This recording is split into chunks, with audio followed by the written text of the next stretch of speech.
Sekarang saya minta Felix Xiao, penceramah. Perdana juga kalau nggak salah. Alhamdulillah. Baik, bismillahirrahmanirrahim. Assalamualaikum warahmatullahi wabarakatuh. Alhamdulillahirabbil alamin. Wassalatu wassalamu ala asrofil anbiya'i wal mursalin wa ala alihi wa sahbihi ajma'in. Asyhadu an la ilaha illallah, asyhadu anna Muhammadan abduhu wa rasuluhu la nabiyya ba'da. Wa qala Allah ta'ala fil kitabihil karim, a'udzubillahi minasyaitonir rajim. Bismillahirrahmanirrahim. Al-yawma akmaltu lakum dinakum wa atmamtu alaikum ni'mati wa raditu lakumul Islam madina. Alhamdulillah, puji dan syukur senantiasa kita panjatkan kepada Allah Subhanahu wa taala atas rahmat dan karunia-Nya, atas inayah, atas iradahnya kita semua bisa hadir di sini. Alhamdulillah, saya didampingi oleh ustadz-ustadz saya, Ustadz Khotot, sekaligus kakak kelas saya di IPB. Ada Mas Fadli Zun, ada Ustadz Egy Sujana. Pertama kali ketemu dengan Mas Rocky Gerung yang sudah saya baca banyak sekali tulisannya, dan juga teman-teman Ustadz Fahri Hamzah ya Masya Allah. Ada Yai Marsudi dan teman-teman yang baru saya ketemu. Kalau sama Mas Permadi Arya ini beberapa kali mention saya di dunia media sosial. Nah, jadi di media sosial ini ganasnya luar biasa ya Masya Allah ya. Tapi saya jadi teringat omongannya Mas Tejo. Nah, kalau Mas Tejo ini juga saya sering dengar videonya, terutama ketika lagi ngobrol sama Cak Nun. Saya ingat bahwa Mas Tejo pernah bilang bahwa hidup ini semuanya acting ya. Bahkan kata Mas Tejo juga acting. Dan saya jadi yakin ganasnya Mas Permadi ini acting juga kayaknya ya. Nah, tak doain mudah-mudahan imanmu juga bukan acting ya. Nah gitu yang pertama. Kalau yang kedua, Mas Denny Siregar saya juga pernah lihat beberapa. Dan kalau sana Al-Quran mengatakan wamal hayatud dunya illa laibu wallahun, bahwa sesungguhnya dunia itu tidak lain merupakan tempat bermain-main dan tempat bersenda gurau gitu ya. Nah sekarang Anda sudah bisa ngeliat senda guraunya itu kayak apa dunia itu ya. Masya Allah, Alhamdulillah.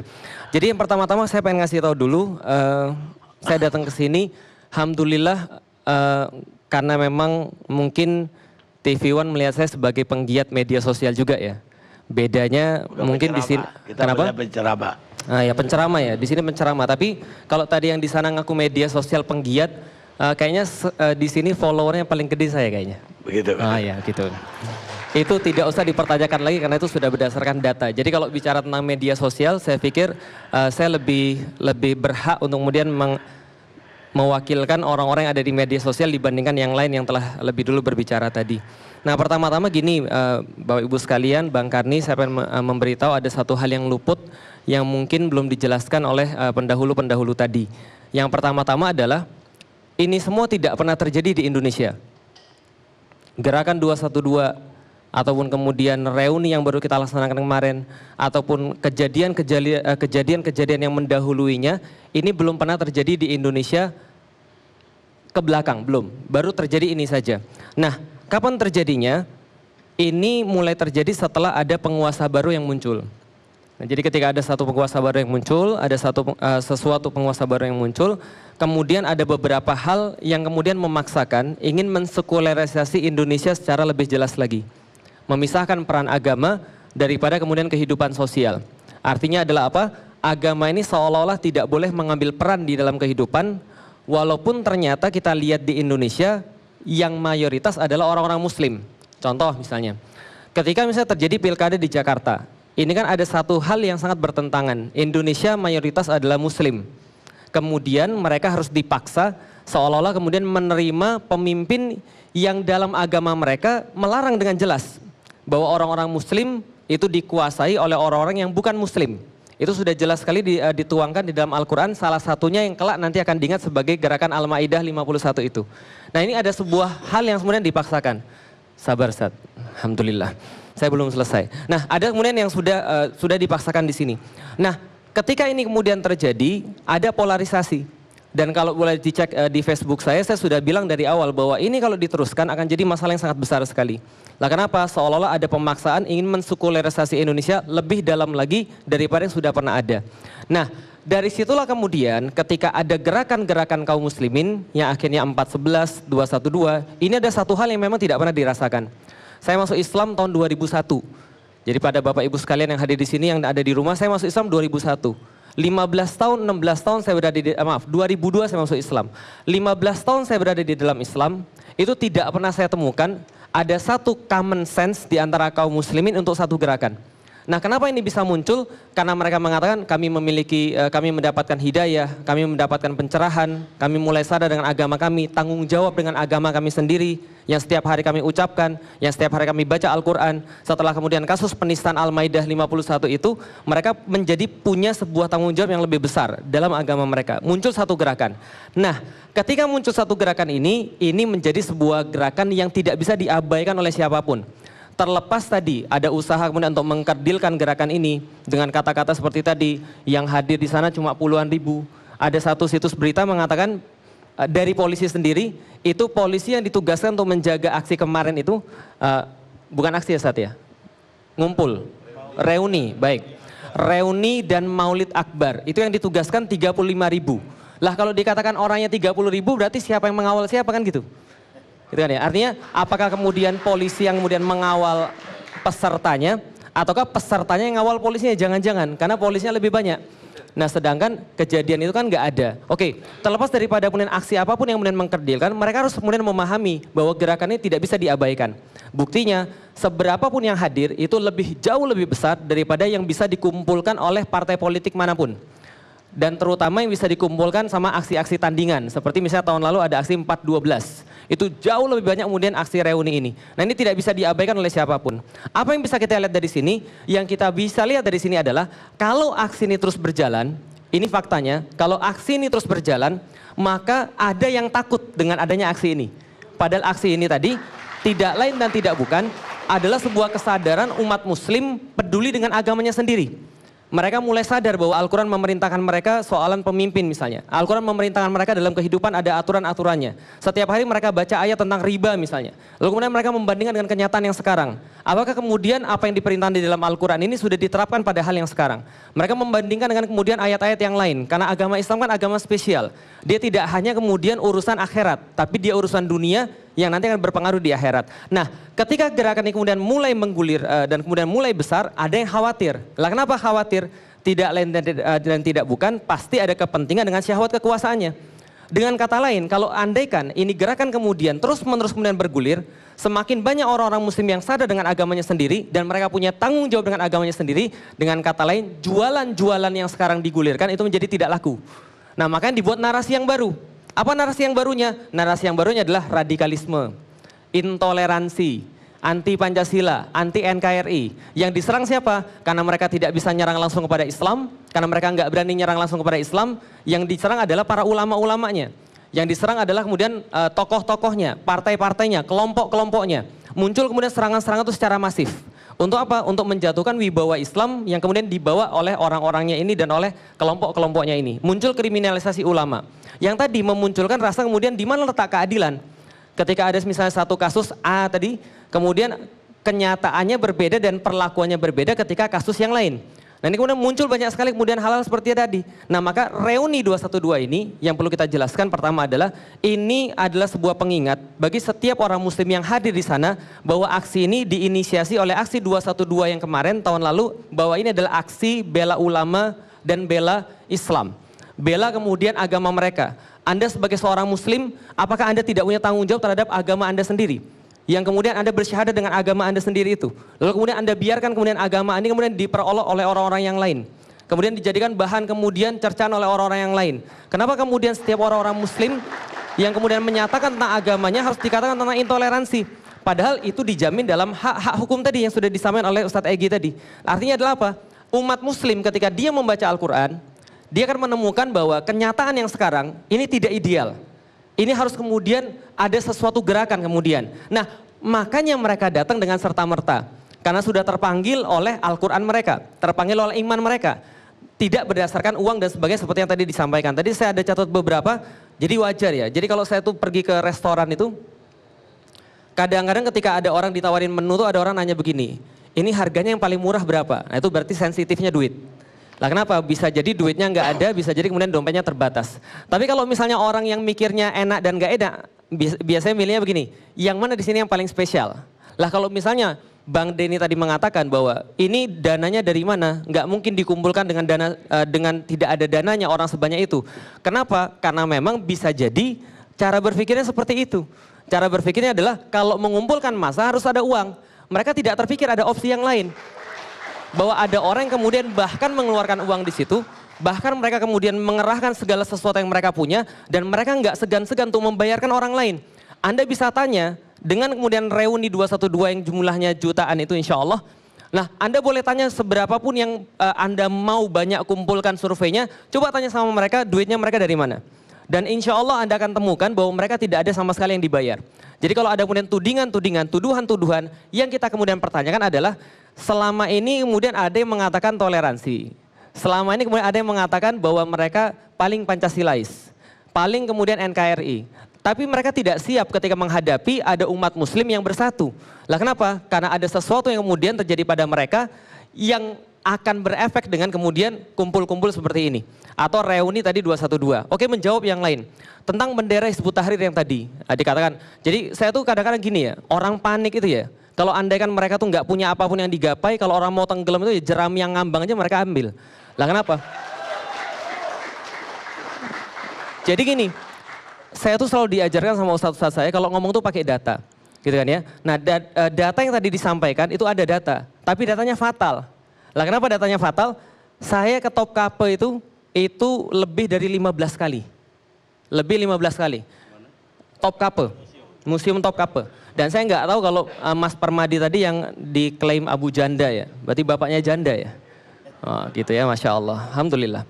Nah, jadi nggak tahu dia sudah pernah ke sana atau belum. Itu yang pertama. Dan tidak ada satupun kemudian bendera Rasulullah yang dipajang di Topkapi. Tidak ada. Saya 15 kali ke sana. Dan saya pikir mudah-mudahan ini bukan bagian daripada kesombongan. Nggak ada yang lebih tahu di Indonesia tentang Utsmani daripada saya insya Allah. Dan bendera yang tadi disampaikan itu bukan bendera Rasulullah. Itu bendera Utsmani.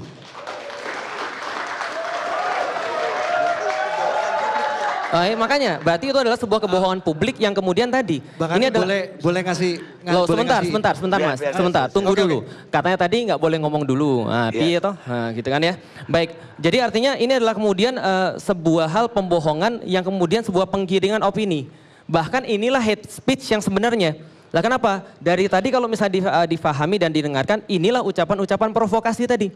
Gitu kan ya. Oke, itu yang pertama. Yang kedua, bendera yang tadi diklaim sebagai bendera Hizbut Tahrir itu adalah bendera Rasulullah Sallallahu Alaihi Wasallam. Hadisnya jelas. Anibni Abbas, royatu Sallallahu Alaihi Wasallam saudah, waliwa'uhu abyad. Saya nggak usah artiin ya, insya Allah ya. Oh, artiin, baik. Baik, terima kasih. Sesungguhnya bendera Rasulullah Sallallahu Alaihi Wasallam itu warnanya putih dan panjinya berwarna hitam. Artinya sudah jelas sekali ada warna putih dan ada warna hitam di situ. Dalam kemudian hadis yang lain dikatakan maktubun alaih la ilaha illallah Muhammadur Rasulullah. Bahwa sesungguhnya tertulis di dalamnya la ilaha illallah Muhammadur Rasulullah. Kalimat yang antum-antum itu semua hidup dengan itu. Kalimat yang antum-antum semua ingin mati dengan itu. Dan kalimat yang antum-antum semua pengen hidup lagi dengan itu. Betul atau tidak? Alhamdulillah kalau masih iya. Nah artinya itu bukan bendera Hizbut Tahrir. Itu adalah benderanya Rasulullah, benderanya umat Islam. Andai kan mau dipakai oleh Hizbut Tahrir itu adalah suka-suka dia. Mau dipakai oleh mas-mas di sini juga boleh juga nggak ada masalah. Lah kenapa? Karena itu benderanya Rasulullah. Semua umat muslim berhak untuk memakai itu. Lah bagaimana mungkin? Akan sangat lucu sekali bagaimana mungkin ada orang muslim yang anti dengan syahadatnya sendiri. Atau jangan-jangan dia nggak paham bahwa itu adalah syahadatain. Ini. Oh sebentar, saya belum selesai. Saya belum selesai. Udah sebentar, saya belum selesai. Penggiringan opini. Paham. Muslim. Sabar. Ya, Ustaz lagi ada iya. Kalau saya woles dan santai, alhamdulillah. Iya makanya, memang begitulah kira-kira. Ya nggak apa-apa. Itu memang itulah enaknya di Indonesia.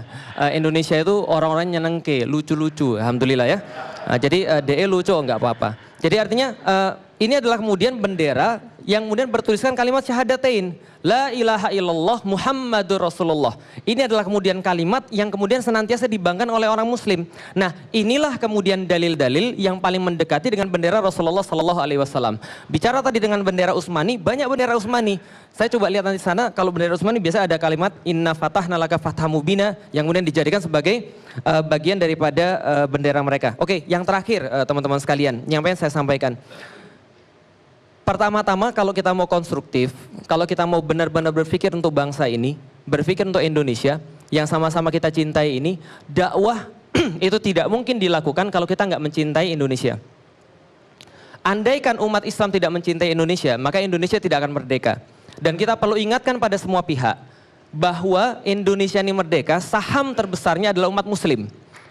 Dan umat muslim ini adalah orang yang akan pertama kali berdiri ketika melihat kezoliman di depan mata mereka. Dan kalau misalnya teman-teman lihat ketika Islam kemudian menginspirasi para pejuang-pejuang kemerdekaan, kemudian untuk berdiri, kemudian untuk melawan penjajahan yang terjadi di Indonesia, maka penjajah pasti tidak suka.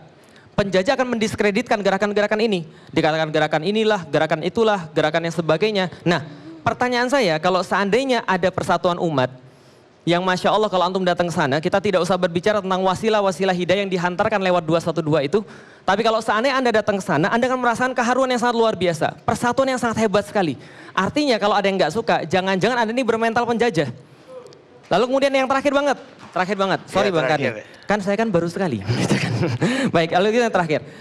Kita bicara tentang konstruktif. Saya ini pembelajar. Artinya kalau kita ini semua adalah pembelajar, maka kita belajar untuk mencari kesalahan kita sendiri sebenarnya apa. Rasulullah ketika berdakwah ditolak, beliau kemudian menyalahkan dirinya sendiri. Bahwa sebenarnya apa salah saya? Apa kemudian yang menyebabkan kekurangan daripada usaha saya dalam berdakwah? Kita pun sama, kita adalah pembelajar yang mencari kesalahan dalam diri kita sendiri. Walaupun kemudian kita menemukan kesalahan itu ada di pihak yang lain, tapi kita tidak gunakan kecuali untuk memberikan kebenaran bagi diri kita sendiri. Itu yang pertama. Yang kedua, kita sadari ada sesuatu hal yang memang terjadi di negeri ini. Polarisasi terjadi. Ada kemudian pecah belah di antara umat di negeri ini. Walaupun kemudian kemarin 212 bersatu tidak semuanya, tapi ini adalah momen persatuan, kita tidak bisa pungkiri itu semua. Maka saya hadir di situ, karena itu adalah bagian daripada momen persatuan. Karena dalam kemudian kondisi pecah belah seperti ini, tidak ada yang lebih baik yang kita lakukan, kecuali kita bersatu dan kemudian mendatangi tempat-tempat yang ada kemudian persatuan seperti itu. Dan saya sadar kemana-mana saya ditolak gitu kan ya, ada beberapa tempat yang kemudian mengusir, menolak saya. Tapi saya yakin yang diusir itu bukan keinginan kita untuk bersatu. Bukan keinginan kita untuk kemudian mencari solusi yang terbaik bagi negeri ini. Dan bagi kami orang-orang muslim, kami meyakini bahwa solusi yang diberikan terbaik itu sudah pasti datang daripada Allah Subhanahu wa Ta'ala. Kita meyakini itu dengan seyakin-yakinnya, dan kemudian itu sudah terbukti selama 1300 tahun lewat kemudian yang dikatakan khilafah tadi. Yang dikatakan ideologi terlarang tadi. Terlarang dari mananya? Kalau Anda mengatakan khilafah adalah ideologi terlarang, berarti Anda harus menghapuskan kemudian orang-orang yang membaca ketika taraweh kepada Khalifah Abu Bakar, Khalifah Umar, Khalifah Utsman, Khalifah Ali. Mereka adalah khalifah-khalifah. Dan khilafah adalah apa? Khilafah adalah prinsip pengelolaan alam semesta yang diamanakan Allah kepada manusia.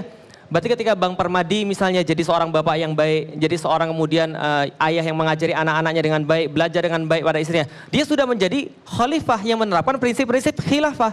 Tapi dalam konteks rumah tangga, ada dalam konteks-konteks yang lebih besar, ini adalah kemudian khilafah. Bagaimana kemudian dikatakan bahwa khilafah ini adalah ideologi terlarang, apalagi sampai kemudian dibandingkan, lalu kemudian dibenturkan dengan Pancasila.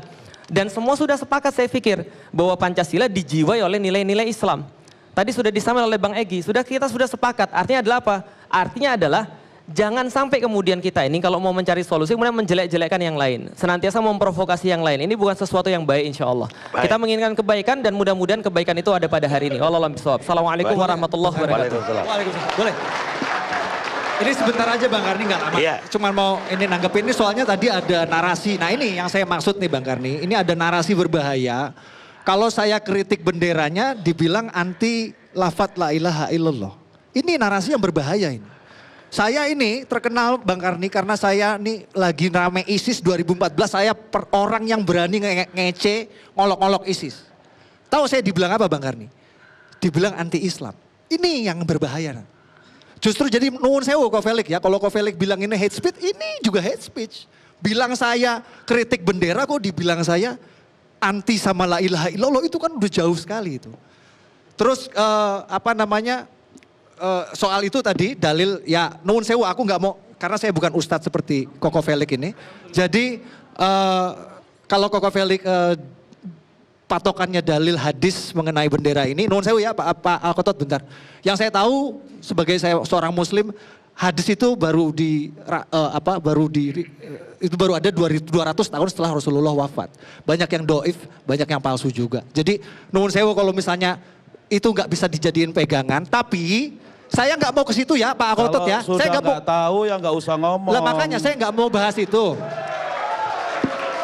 Yang saya pengen bahas adalah logika, kita pakai logika falasi nih kayak gini ya. Ini logika falasi sebenarnya. Ini cacat logika. Kenapa saya bilang kayak gitu? Kalau memang pengen la ilaha illallah, kan bisa warna kuning. Kan bisa warna hijau. Kenapa harus warna hitam? Tahun Iya depan nggak? kita kasih warna-warni Mas.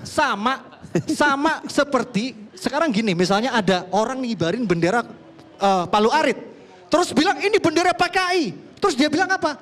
Oh ini bukan bendera PKI, ini bendera komunis. Nah kan sama kayak gitu logikanya kan. Jadi kan bisa sebenarnya. Sekarang jelas-jelas ini bendera Hizbut Tahrir. Kalau memang mau hitam, kenapa nggak sekalian aja bendera ISIS dipakai? Iya kan? Pak Karnip saya Nuhun boleh. sewu ya. Sama ini, Ya, biarin. aku penutupan nggak lama kok. Pak Alkotot, sama yang terakhir, Koko Felix ini menekankan soal persatuan umat. Persatuan umat di mana bisa terjadi persatuan umat ketika umat lain merasa sangsaka merah putih dinistakan. Gimana bisa ada persatuan umat? Bener memang Koko Felix bilang ada terpolarisasi, bangsa ini udah kepecah jadi dua. Satu yang sakit hatinya ngelihat ini, sama satu yang bangga mengibarkan ini. Udah gitu aja, terima kasih. Assalamualaikum. Kita rehat dulu berusaha.